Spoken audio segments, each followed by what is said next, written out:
یعنی کله چې د دې یاجوج ماجوج د دې د راوتو وخت شي نو دا به دومره ګڼي چې په یو بل کې به ورننوځي. یاجوج ماجوج دا دي څوک نو دا انسانان دي.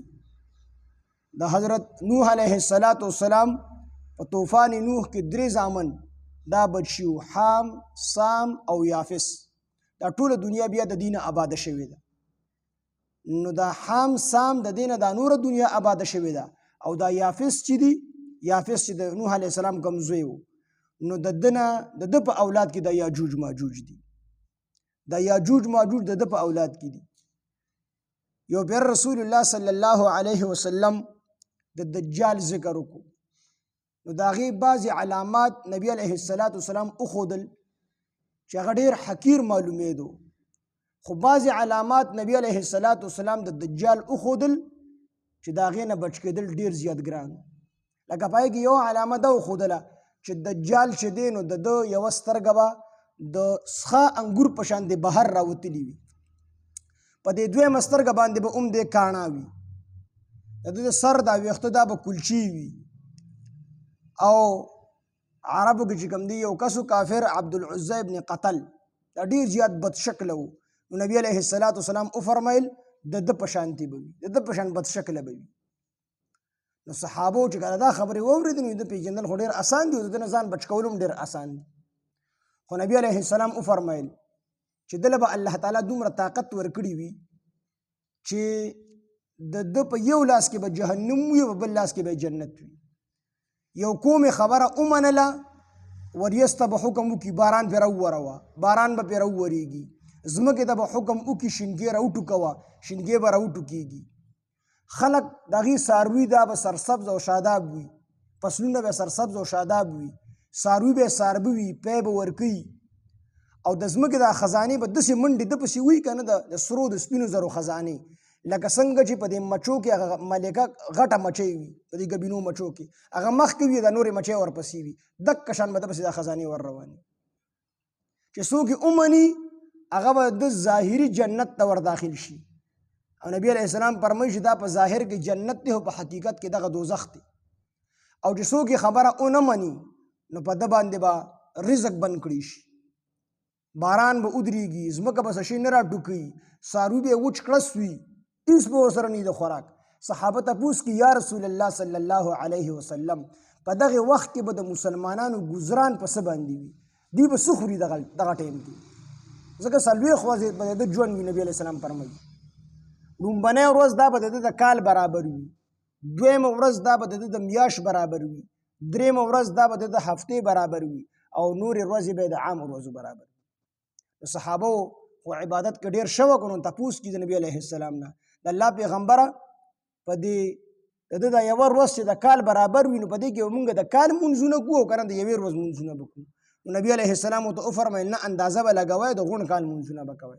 دغه رنګې دویمه ورځ چې کوم دی د میاشت برابر وي نو په هغې کې به د میاشت مونځونه کوئ.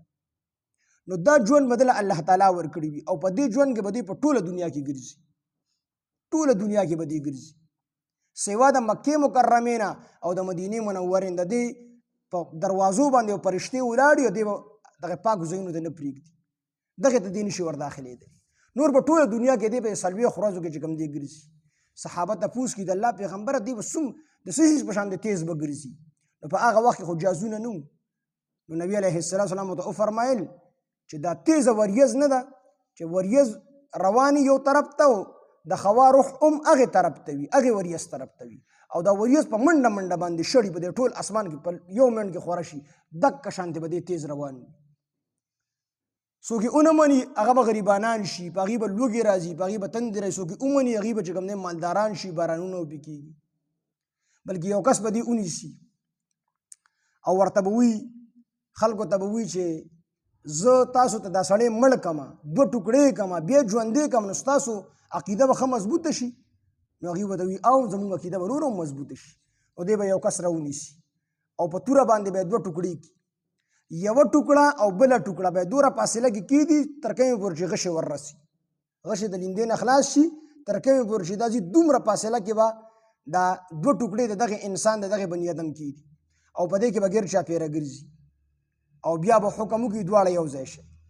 نو چې یو ځای شي نو بیا به انسان جوړ شي. خلکو ته به اوه منله زه خدای یم او که نه یم، هغه به مسلماني، دغه مخ په روښانه شي، هغه به ورته اوس مې ښه یقین وشي چې دجال کافر دی، زه ته اوس ما دوباره مړ کړه. روایتو کې راځي چې دله الله تعالی د دوباره مړ کولو طاقت بیا نه دی ورکړی، نو دی به چې کوم دی دغه کس دوباره نشي مړ کولی، دغه ځای نه ملامت روان شي. نو خلک په ورپسې وي. بیا به امام مهدي صاحب او د هغه نه وروستو بیا حضرت عیسی علیه السلام اوږده دا علامات قیامت تقریبا غټ علامات چې د 10 علامات دي او واړه خو بېشماره دي. نو په دې کې بیا د عیسی علیه السلام نزول هم دی چې عیسی علیه السلام به د دمشق چې کوم جامع مسجد دی د هغې په مشرقي مناره باندې به راکوز شي. بعضې وي د سحر مونځ به وي، بعضې وي د مازدیګر مونځ به وي. نو په دغې مشرقي مناره چې راکوز شي نو د دوو فرشتو په اوږو به یې لاسونه ایښي وي، ځمکې ته به راځي او سر مبارک به ښکته کړي وي، د هغې نه به اوبه څاڅي لکه ده چې تازه غسل کړي سړي تازه غسل کړي اوبه یې سر نه څاڅي، دقه شان اوبه به ترې څاڅي او دغه اوبو نه به ملغلرې غونده کې جوړېږي چې کته په ځمکه باندې لګي. عیسی علیه السلام او امام مهدي صاحب چې کله یو ځای شي نو عیسی علیه السلام به امام مهدي صاحب ته وي ته مونځ ته ور مخکې شه، امام مهدي صاحب به ورته وي ته مونځ ته ور مخکې شه. اخره کې به امام مهدي صاحب مونځ ته ور مخکې کړي، نو د مازدیګر مونځ یا د سحر مونځ دا به وکړي او بیا به دجال په تالاش کې ولګي. خو عیسی علیه السلام له الله تعالی دا یو طاقت په ورکړي چې د ده ساه تر کمې پورې رسي چې کم کافر ته د ساه ور رسي کافر به مرداري او کافر ساه به څومره وي تر کمې پورې د عیسی علیه السلام نظر رسي، بیا به د دجال پسې ولګي او دجال به ګوري. نو چې بابلوت ته ور ورسي شام کې یو غټه دروازه ده، نو د هغې خوا ته به چې کوم دی دغه دجال مرداري کړي. د هغې نه وروسته به الله تعالی چې کوم دی حکم وکړي تاسو عیسی علیه السلام ته به وایي تاسو داسې کار وکړئ خپل ملګري واخلئ او کوهي طور ته لاړ شئ، هلته کې چې کوم دی پناه واخلئ، زه خپل داسې بندګان را پرانیزم چې د هغې طاقت تاسو نشئ لرلی. نو د یاجوج ماجوج به چې کوم دی را پرانیزي. عیسی علیه السلام به خپل ملګري ځان سره والي کوهي طور ته به لاړ شي او چې کومو ځایونو کې نور مسلمانان پاتې شوي وي نو هغه دغه مسلمانان به چې کوم دی په خپلو کلاګانو خپلو کورونو کې مضبوط ځایونو کې پناه واخلي او د یاجوج ماجوج نه په عرب شي. د هغې نه وروستو بیا د یاجوج ماجوج چې کوم دی را پرانیزي. سد ذوالقرنین رحمه الله چې کوم دیوال کړی دی د هغې شاته دی. نبی علیه السلام یو پیره چې کوم دی را پاسېدو او ډېر زیات یېرېدونکي وی چې یاجوج ماجوج دومره سورې په سد ذوالقرنین کې کړې دا دوه ګوتې مبارکې داسې کړلې وي دومره سورې پکې کړې دي وي روزانه دی لګي دا دیوال کني نو وي دومره دیوال په ځکه دا ډېر پلن دی خو دومره پاتې شي چې لکه رڼا پکې شاید ممکن چې رڼا پکې بل طرف ته راوځي وي دي وي چې دا به سبا وکړو نو چې سبا شي الله تعالی و دغه دیوال بیا چې کوم دی اکې عمره کړي کمې نه چې دي کنستل شروع کړي نو وي دي انشاءالله ولې نه وي وي دا کافر دي دي انشاءالله نه وي خو چې کله کې د دې وخت راشي نو د دې په ژبه باندې به انشاءالله الله تعالی راولي چې انشاءالله دا نور به سبا کوو چې سبا شي نور به ختم کړي را پرانستلی شي وي دې داسې ولې نه کړي چې شفټونه مقرر کړي چې اته غنټې یوه ډله کار کوي نو لږ وخت کې به ختم کړي وي دا خبره الله تعالی دې ذهن نه ختمه کړې ده دې ذهن دې طرف ته نیسي او انشاءالله طرف ته هم ذهن نیسي خو چې کله ټیم پوره شي الله تعالی به د دې په ژبه باندې انشاءالله جاري کړي دیوال به ختم کړي او دغه به شي وي دا دومره ډېر دي بحیره طبریه دا یو لوی دریاب دی وي دې ته چې د دې ډومبنې لښکر راورسي که نه ډومبنې لښکر او په دغې دریاب باندې خوله کېږدي نو چې هغه دویمه ډله یې رارسي که نه نو هغې به وي چې پس زمانه کې په دې دریاب کې اوبه تېرې شوي بلکل د شګو نه به هم هغه اوبه چې کوم دی یو پیره نبی علیه السلام وفرمیل چې حضرت آدم علیه السلام ته به الله تعالی وفرمایي چې ته د خپلو بچو نه چې کوم دی جنتیان واړوه نو آدم علیه السلام به وایي چې یا الله تعالی څومره ترې واړوم وایي چې په زرو کې یو کس جنتي او دا زرو کې 999 دوزخیان دي وي صحابه ډېر ویارېدو چې د الله پیغمبر په زرو کې یو کس د آدم علیه السلام په اولاد کې جنت ته ځي نو موږ به پکې مې کیو وي نبی علیه السلام ورته وفرمایل چې نه په زرو کې یو کس جهنمي شي چې د دې نه زر جوړ شي په دغې زرو کې بیا دا یو کس زمونږ نه وي او دا 999 دا به چې کوم دی د یاجوج ماجوج نه وي. او د دې دومره تعداد دی که نه چې د حضرت آدم علیه السلام نه راواخلي تر اخري انسانه پورې دا ټول انسانان راغونډ شي نو دا یوه حصه ده. او د دې په 9 حصې د دې عمر لکه 9 حصې دا چې کوم دی یاجوج ماجوج دي. 9 حصې د دې نه یعنې دا غونډ انسانان د آدم علیه السلام نه راواخلي تر اخري انسانه پورې دا 10مه حصه ده د یاجوج ماجوج او 9 حصې یاجوج ماجوج دي. نو دا یاجوج ماجوج به چې کوم دی را پرانستلی شي هر څه به ختم کړي. په دغه وخت کې به دومره ګراني وي چې د یو غویي سر دا به په 100 دیناره باندې وي. دینار د سرو زرو نه وي، په 100 دیناره باندې څوک چې د غویي سر واخلي که نه نو خلک به وایي ډېره ارزانه سودا یې وکړله. مسلمانان به په کلاګانو کې وي او ډېر مسلمانان به د حضرت عیسی علیه السلام سره په کوهي تور کې وي. بیا به مسلمانان دعا وکړي الله تعالی نه چې یا الله تعالی عیسی علیه السلام چې دې غزا و مخلاص کړي. نو الله تعالی به دې سوال پوره کړي او د دې په دې ترخ کې به یو دانه راخیږي او مړه کېږي به. ټوله دنیا به چې کوم دی څومره یاجوج ماجوج ټول به مړه شي. عیسی علیه السلام او مسلمانان به راووځي.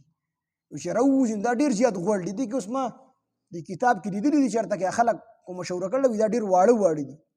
خو زما ډېر مخکې مې دا کتاب کتلی نو په دې کې ما لیدلي وو چې دا دې کې 30 ګز هم شته دی، اسلامي ګز 30 ګز دنګ پکې هم شته دی او واړه پکې هم شته دي.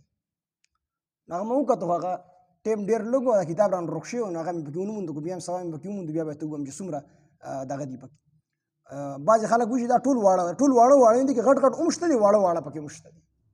خو دا دومره ساربه دي وي چې دا د نور د وجې نه به د دې نه چې کوم دی چربي کته ساسي. نو الله تعالی ته به دې سوال وکړي چې یا الله تعالی خو ډېره بدبویي ده د دې غذا به خو خلاص خو مړه دي خو بدبویي ډېره زیاته ده. وی الله تعالی به چې کوم دی یو قسم مرغۍ ده چې د هغې سټ د اوښ د سټ په شان دی نو هغه به مقرر کړي او یو به نیسي او دریاب ته به یې رڼه کړي ټول به ختم کړي. خو بیا به هم بدبویي باقي وي. بیا به الله تعالی د هغې نه پس تیز باران وکړي. دومره تیز باران به وکړي چې دا ټوله بدبویي به ختم شي. مسلمانان به راووځي. د هغې نه پس 40 کاله به عیسی علیه السلام او امام مهدي صاحب په شریکه باندې حکومت کوي. نو په دې 40 کاله کې به مسلمانان داسې که نه چې دوی په مقبره باندې تېرېږي نو وایي چې کاش زموږ دا مشران ژوندي وي چې د خوشحالو دا دور یې لیدلی. هر څیز کې به الله تعالی به حکم ځمکې ته وکړي برکتونه راوباسه، اسمان ته به خپل برکتونه راووروه. د زکات مستحق په څوک نه وي په ټوله دنیا کې. یوه چیلۍ دا به د غونډ کور دپاره پی کافي کي، یوه غوا میخه دا به د غونډ خاندان دپاره پی کافي کي، یوه اوښه دا به د غونډ کلي او علاقې دپاره پی کافي کي. انار به دومره غټي چې د هغې د پټونو نه به خلک چترۍ جوړې په سوري باندې به یې ګرځي. نو قسم قسم برکتونه او مسلمانان به ټول اپس کې رونه وي. د هغې نه پس په بیا اوږده واقعات دي. بیا وروستو چې کوم دی بیا خلک خرابېږي اخره کې بس لږ مسلمانان پاتې شي. په هغې به الله تعالی یو وبا یو خوا به وچلي او د هغې د وجې نه به د هغې به یې ترخ کې څه بیماري جوړېږي او مړه کېږي. مسلمانان چې ټول ختم شي د هغې نه وروستو بیا قیامت راځي.